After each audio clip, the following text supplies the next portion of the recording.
Back with the long overdue second episode of BTO Breakdowns. Today, Game 4, Eastern Conference Final, taking a look at the superstar Jayson Tatum's performance. I thought Tatum was masterful in this entire series. Jaylen Brown was better, but a lot of that has to do with the way that Tatum plays and the attention he takes from the defense. I think Tatum shows a couple traits, all of which you'll see in this video. Elite shot creating, elite spacing, elite shot making, and elite awareness. And his awareness on the floor and his feel for the defense is second to maybe one or two guys in the league. I don't think it is, though. I think he's number one. You can probably find a guy. I don't think LeBron is better than him at this point in his career. I don't think Luka's better at feel. Jokic is probably the guy. So Tatum's second best court awareness in the league, and he's a great off-ball player. He's a weapon with or without the ball in his hands. He doesn't need to ISO to be a superstar and to be a leading scorer, but he does ISO here on the first bucket of the game for the Celtics. So this is Tatum coming out, and I think he's just saying, hey, I'm going to show you right now, Miles Turner, what I'm about to do to you for the next 47 minutes. We're a minute into the game here, 10 seconds on the shot clock. Tatum's going to take matters into his own hands. Let me get my green pen, Celtics festive. I also have my Irish hat, not a Celtics hat, but may as well be a Celtics hat.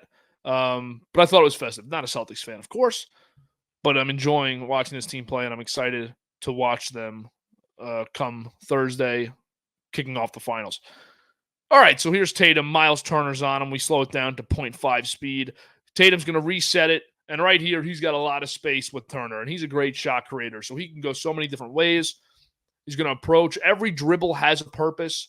Tatum, Jrue Holiday are two guys on the Celtics where every dribble has a purpose. I think that Luka and Kyrie are great examples of that as well. So you'll see a lot of that in the finals. I'll certainly be breaking them down. I'm hoping to get a breakdown per game in for the finals. Just take my top performer every game. Tatum, crossover, sets him up. Now, Turner's going to have to shuffle. And then he's got Turner here in this position. Hips closed to the middle of the basket. Left foot's not even down, and it's too far here for Turner to have any chance to recover. Tatum's going to take the gather step. It's a crossover. He's in the middle of his crossover, and then he's going to take the gather step out wide for the shot, and it becomes almost an uncontested three from 2 or 3 feet beyond the arc. Tatum, gather step, there it is, only about a foot beyond the arc, and it's wide open, 26-footer, yep, and drains it. So easy exploitation of the mismatch right away, playing a little isolation in that set.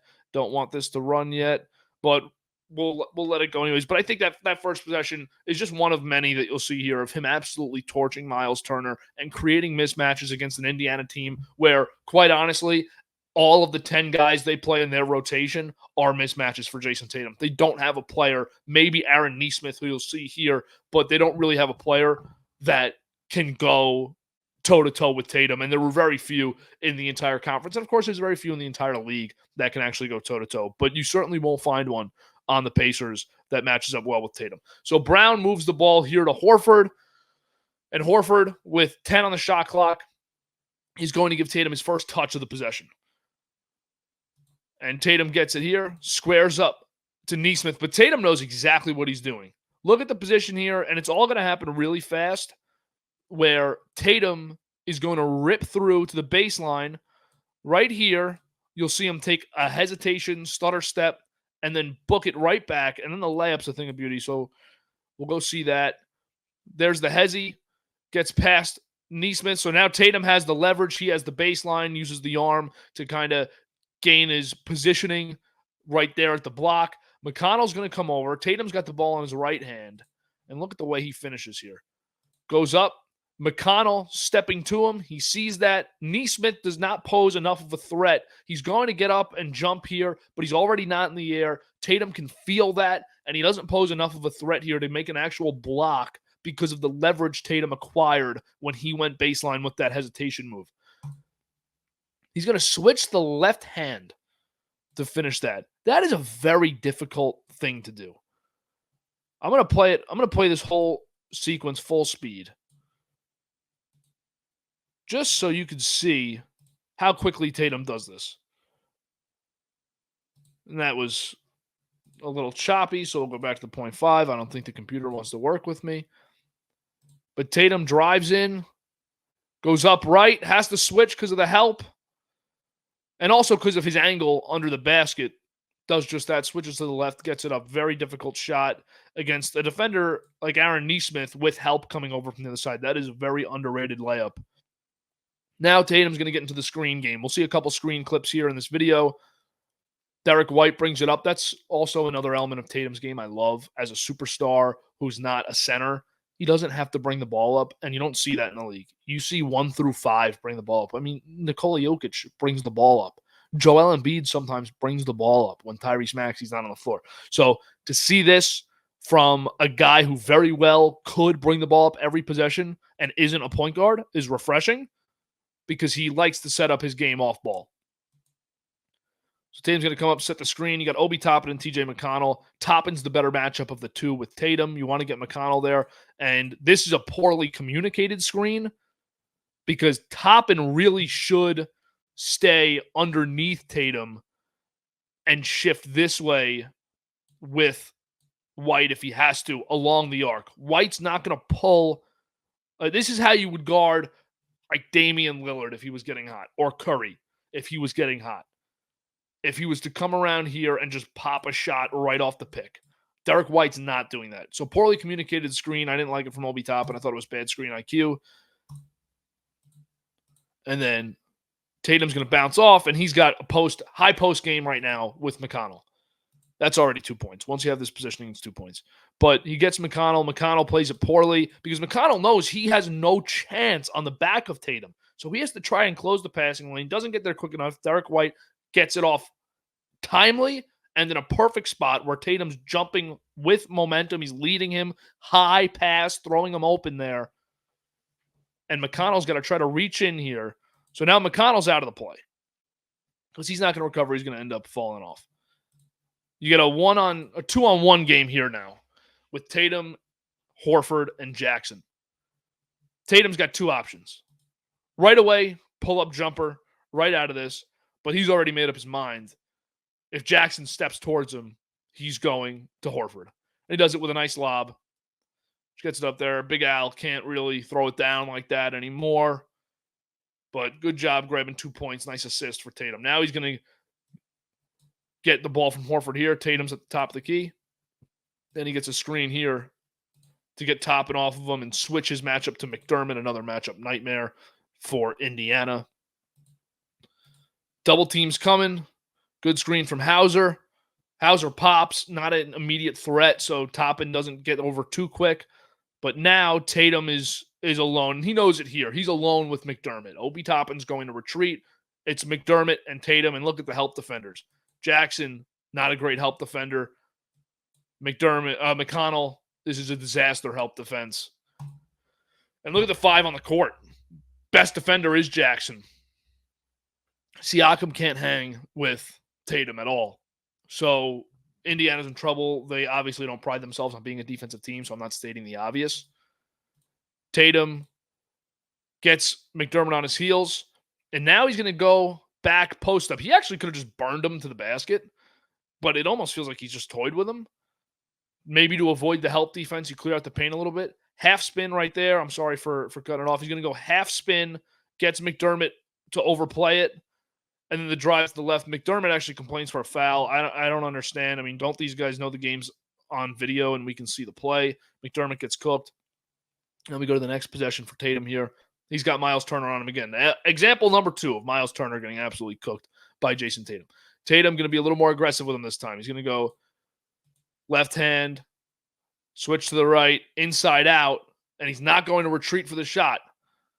And then the slip move is beautiful, draws contact, no foul.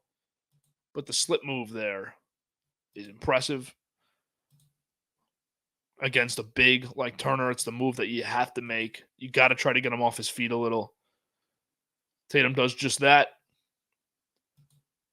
Good job creating leverage, creating space. You just need a little bit of space. And now the double's here, right? You're getting a double. And Turner's going to overcommit to the slight head fake.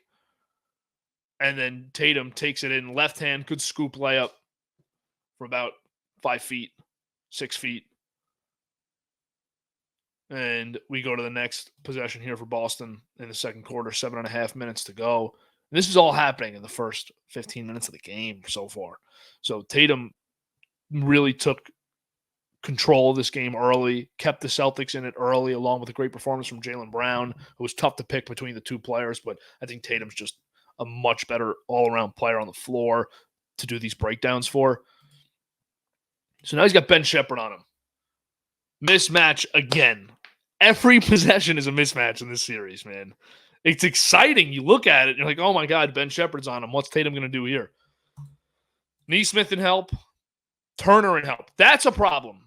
So that's a good defensive set for this potential play. Tatum drives, a top 3 shot blocker in the NBA is waiting for him at the basket. Nesmith is here. I don't like the spot for Nesmith, though. Not that he's in a bad spot, but I don't like the spot he's put in by the Celtics with White and Tatum, 2 great threats here. So Ben Shepherd on defense, and now he's just getting posted up. And Tatum's going to feel the help coming from Nesmith. He knows that if your dribble is that high and wide in the paint, someone's coming to rip it.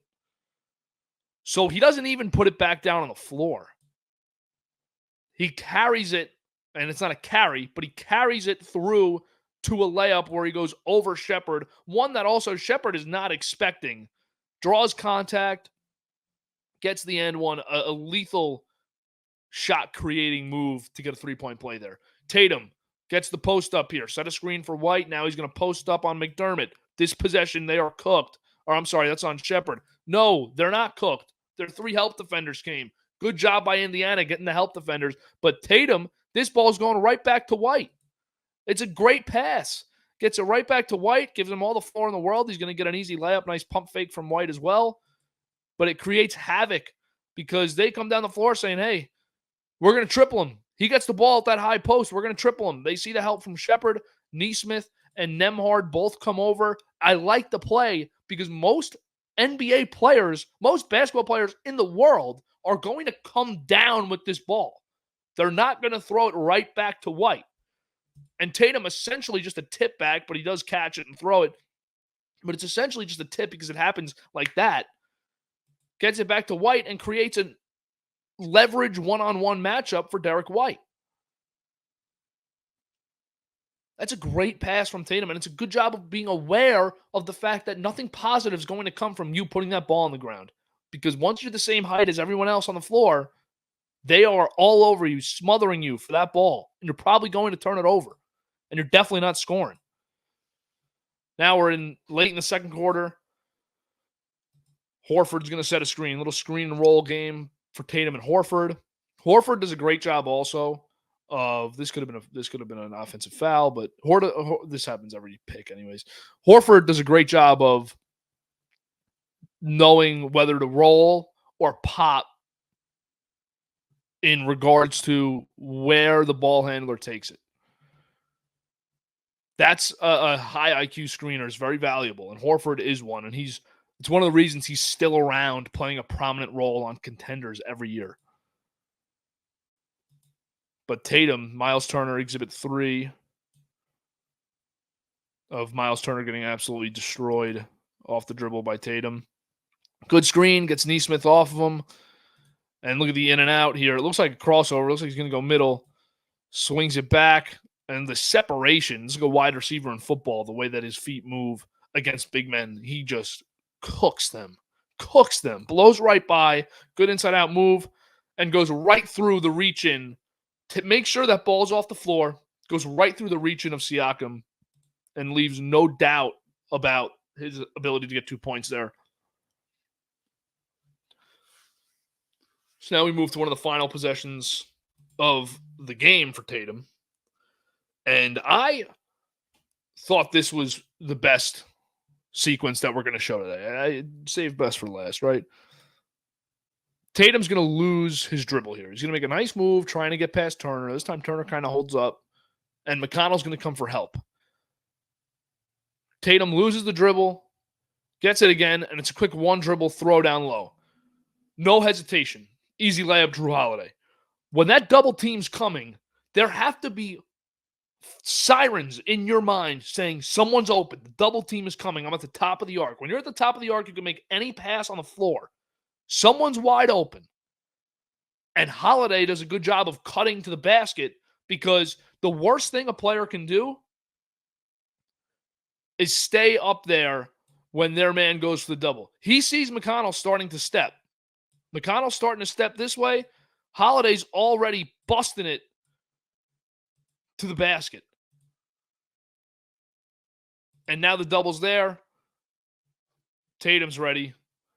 Great bucket down low. You have to be aware of double teams, because a second of hesitation, they're both swarming you in your face. The pressure's on. You got to get rid of the ball, and usually you're not able to get it forwards. You have to have somebody come cut around behind you for a quick dribble handoff or bounce pass to the backcourt and reset your offense. But Tatum and Holiday do a great job of keeping his head up, eyes up once you get that ball, find the open man. Holiday does a great job getting down to the basket, where, by the way, there's no help defense for Indiana. The weak side over here should have been helping out, and just you want to just protect the paint there, especially with Derek White in the corner and Nembhard.